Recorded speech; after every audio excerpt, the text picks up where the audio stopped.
This is incredible. 2 minutes. Oh my gosh.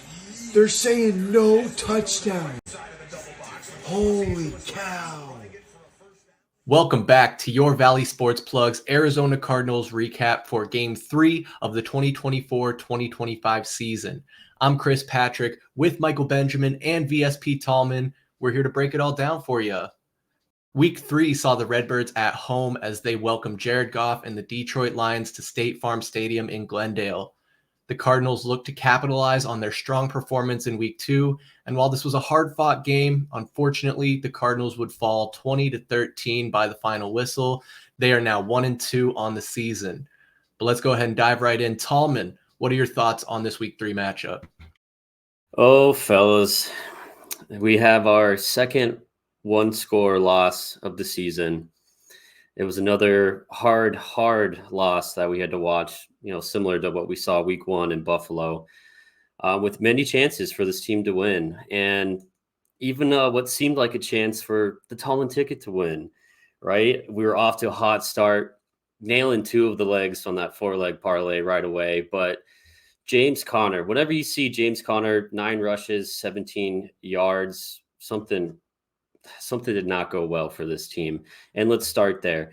I mean, we didn't even run the ball in the fourth quarter. You saw a lot more of Trey Benson coming in, even DeMercado, where it was like they just gave up on Conner. And I mean, I get it, right? If he's running into a wall, he's not getting anywhere, you got to switch up. You can't keep doing the same thing and expecting different results. But again, what we've seen from Conner the first 2 weeks, I mean, he's the heartbeat of this offense. He gets everything going.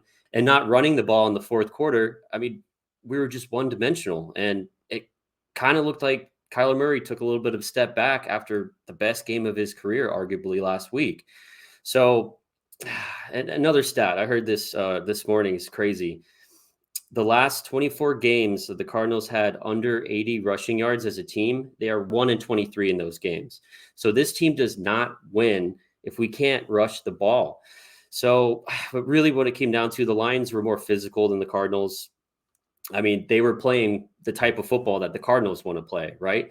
Run the ball down your throat, and we just could not do that, but the Lions could. So, I mean, that first drive to start the second half, man, where we threw the interception in the end zone, that was just absolute killer. I mean, it seemed like we were building some momentum. I mean, the game was still well within our reach. And then you have people arguing today, well, did Kyler force the ball to Marvin Harrison, right, for that jump ball? I don't know. That was just rough. And then you have a couple possessions later where you get the interception from Gardeck. And I mean, you have the ball at their 33-yard line and we turn it over on downs, and I think they ran it with Trey Benson twice. It was 3rd down and short. I mean, I get it. The kid's good, but you got to be giving the ball to Conner. I don't know why they, steered away from him. I mean, like I already said, he didn't produce for you, but this is your proven guy. You're there 3rd and short. Where is one of your best offensive players when you need him the most? But I mean, you look at the second half of that game, we threw 1 interception. We had 2 times where we turned it over on downs, and we had 3 punts. I mean, the defense on the other side of the ball pitched a no-hitter. I mean, they shut out the Lions in that second half. I mean, they kept us in the game, but we couldn't make that big play. We were just completely inept on offense, and it was tough to watch. It was really tough to watch. But hey, I mean, it's still early. I mean, go back and look at our predictions. I think we all knew this was going to be a tough game. I think we all put an L against this one. And thankfully, next week, we're going to have a solid chance to bounce back against the Commanders, a really solid chance to go 2-2. And then just looking around our division, it's been a weird start with the Rams beating the 49ers. So right now the Cardinals are 1-2, the Rams are 1-2, the 49ers are 1-2. So we're definitely still in this. So I'm going to be positive, but this was tough. Another 1-score loss for this team. Hopefully that's not something we see a lot this season. Tallman, I'm aligned with you, and I'm really aligned with you about the Tallman ticket, man. You talk about that first drive as David Montgomery knocks off 2 of those legs. If you would have told me that James Conner wasn't going to get 40 yards on the day, I would have had to ask you to pinch me because there's absolutely no way. But that was really the case of this football game. It was dominated in the trenches on both sides of the football by the Detroit Lions. You look at David Montgomery and Jahmyr Gibbs, who almost get 200 yards together. They were absolutely interchangeable. It looked like every single time they came in, they were doing the exact same thing. There was just so much push up front from that dominant offensive line of the Detroit Lions. You do have to give credit to the defense. Seems like it's a broken record over the past 2 seasons, though, fellas. That's what kind of worries me sometimes. The defense is doing its job with the limitations that it has, and then our offense is falling short. And as far as the offense, you could see the growing pains between our superstar rookie receiver, Marvin Harrison Jr., and Kyler Murray. There were times that Kyler was forced into some of those deep ball throws. I think he only completed one over 20 yards because he just didn't have a lot of time. But those are throws he's going to have to make moving forward, especially if we're still having injury issues on that right side of the line.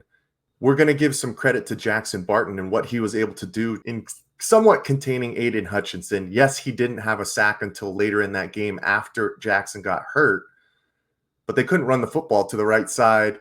Kyler was still kind of under duress, but there were some miscommunications between Kyler and Marvin, and you could just see the growing pains within that.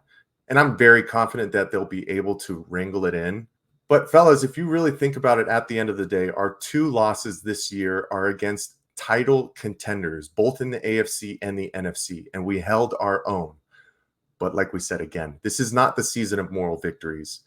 The Arizona Cardinals are going to have to figure out ways to win games, especially when their defense pitches a shutout in the second half and you have plenty of opportunities to go down and at least score 10 points to force overtime. It's coming. Things are going in the right direction. But this is still a tough loss at the end of the day with all the opportunities that this Cardinals team had. Well said, boys. And we'll just have to see how the Cardinals can bounce back. In week 4 coming up, the Arizona Cardinals will host the Washington Commanders at State Farm Stadium. Kickoff is slated for 1:05 p.m. local time, and the VSP boys will be in attendance. Make sure you're on the lookout for some extra content that might be coming your way. Ladies and gentlemen, we're going to keep bringing you weekly recaps of the Arizona Cardinals this season, so make sure you like and subscribe so you can stay up to date on all the Valley Sports and Arizona Cardinals action. But for Michael Benjamin and VSP Tallman, I'm Chris Patrick, and we'll see you next time. Peace. Cardinals fans, it's time to stand and bring in your men. Here they are, your